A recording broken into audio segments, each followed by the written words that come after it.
Hey guys, Coach Roel here.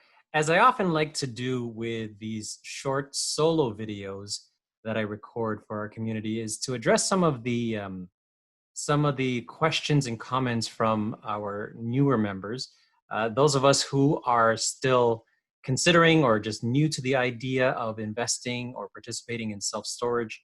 Maybe your background is in traditional residential real estate investing or other types of commercial investing. And a number of questions and comments that often come up in different areas of our social media are things like, how do we, what do we do if somebody decides not to pay their storage rental rent? And how does that differ from residential real estate and things like that? And so I was out the other day actually, and not only am I continuing to expand my personal portfolio in investing in self-storage facilities, but I'm also quite a, what do you would say, an avid or prolific customer of self-storage units for myself personally and for my other businesses. If you had caught some of my previous videos, you know that we also have traditional rental properties, long-term rentals, short-term rentals, at least before the whole pandemic hit here in Orlando, Florida. But also we have a cabinet store that also needs some extra space. And I was out the other day and moving into a new storage unit that we're utilizing for my other business. And I thought this would be a good opportunity to just whip out my phone and record a selfie video and talk about a couple of those things, like what kind of lock do we use, and address the basic steps if somebody does not pay their rent. What can an owner operator or an investor do in those situations? And yeah, just thought it would be a great idea to do a bit of a grassroots in the field video once again and address a couple of those things. So hope you like it, and hope you catch me in another video in the very near future. Hey there, self-storage investors and aspiring self-storage investors.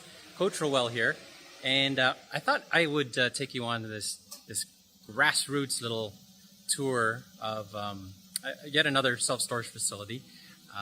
If you had caught some of my other videos recently, what had happened was with one of my other businesses, a kitchen cabinet store, we closed down one of our locations, which really wasn't doing that well before the pandemic anyways. And now we are in need of additional storage space.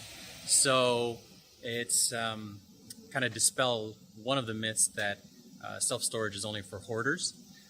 Yes, that is also very true, but I also wanted to point out that self-storage is also used by small business owners like myself, who have other complementary businesses to what we do other than investing in self-storage.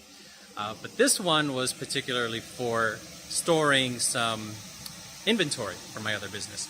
And I thought it would show you kind of the facility that I chose is literally just maybe a 1-minute drive up the street from my other cabinet store.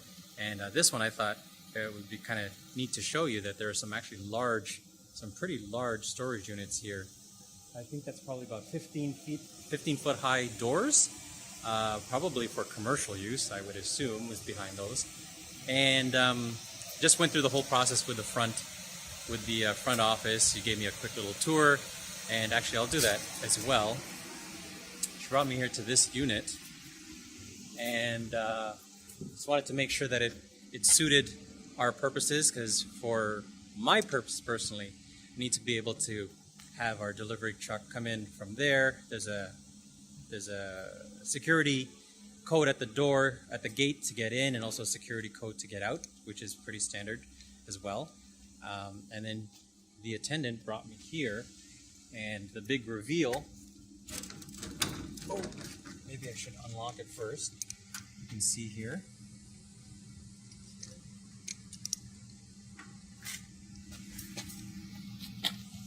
Let's turn this around. Oh, I can't flip it around yet. There you go. So, flip that up and then lift it up here. And, shocker, it's a big empty metal box. I don't know what I was are what you may have been anticipating to see, but they're all pretty much the same. They're just empty metal box on a concrete slab, as our fearless leader Scott Meyers often says. It's just a metal box on a concrete slab, and it's secure, it's reinforced, which is really nice, just in case we have like a heavy, I don't know, rain one day. But it's a 10 by 15 space, and hopefully it'll be enough.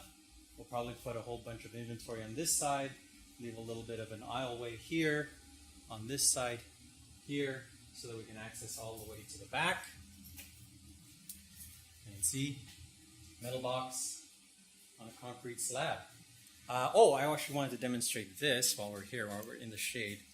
These disc locks, it's the best angle. These disc locks here are pretty standard, and the nice thing about these is that if somebody wanted to remove them, you can't remove them just with a bolt cutter. Like, these are heavy duty, right? You put these on, and in order to get it off, you're going to need to bring in a power tool, like literally a power tool, to grind it off. These are pretty darn heavy duty. And I can do this smoothly, not as smoothly as before, but I'll show you. With these things, there you go, you can see that. There's 2 spots here, 1, 2, to be able to put a lock. If I can do this with one hand. You can see there, lock, this lock. We got 2 keys that came with the registration, so I got to separate that right away. And there you go, it's locked. So again, in order to try to take this off, you can't just have bolt cutters and snip it off like scissors or anything. You're going to need to bring in a power tool, a grinder, to one of those circular grinders to actually saw that off. And as I mentioned before in a previous video, that if for whatever reason we don't pay or any tenant doesn't pay their monthly rent, there's a space here for another lock. Usually it's a red lock for the owners to put on there so that the tenant cannot access their stuff until they've brought their rent current. Very, very handy. And it's just kind of neat to see the details of it. I know, because I've talked about it myself, not in a whole lot of great detail, but figured it would be a great opportunity to show you actually how that sort of thing works. So the takeaway is you can have a facility like this, and you can see it's pretty dead. It's not like a multifamily apartment complex where you have people moving in and out all the time. I showed you the empty metal box on a concrete slab. There's no plumbing, there's no electrical, there are no windows to worry about, no tenants that are making this their home. It's not their domicile, right? So you don't have to worry about that sort of thing. And again, if people don't pay, each state has their own lien laws. You follow the process, right? You give them a warning by, I think, 5th to 6th of the month. Here in Florida, it's considered late. Then you can charge a late fee. And if they, after a couple letters, 60, 90 days, what have you, then you can give notice for an auction, and then auction off their stuff. And that's a whole other topic and that we'll go through one day. But yeah, if they don't pay, the whole point is that you put an overlock. There would be another red overlock here so that the tenant can't access their stuff until they brought everything up to speed. So at a later date, I'm going to ask, they have a kiosk here, and I found out some interesting things about the 24-hour, 7-day-a-week accessible kiosk here, and I'll have the staff here demonstrate that in a future video. But for now, Coach Roel here, and on the road showing you some the grassroots of self-storage, as it were. Thanks again for joining us here at Self-Storage Investing. We really, really appreciate it. For more great content like this, make sure to click the subscribe button below this video.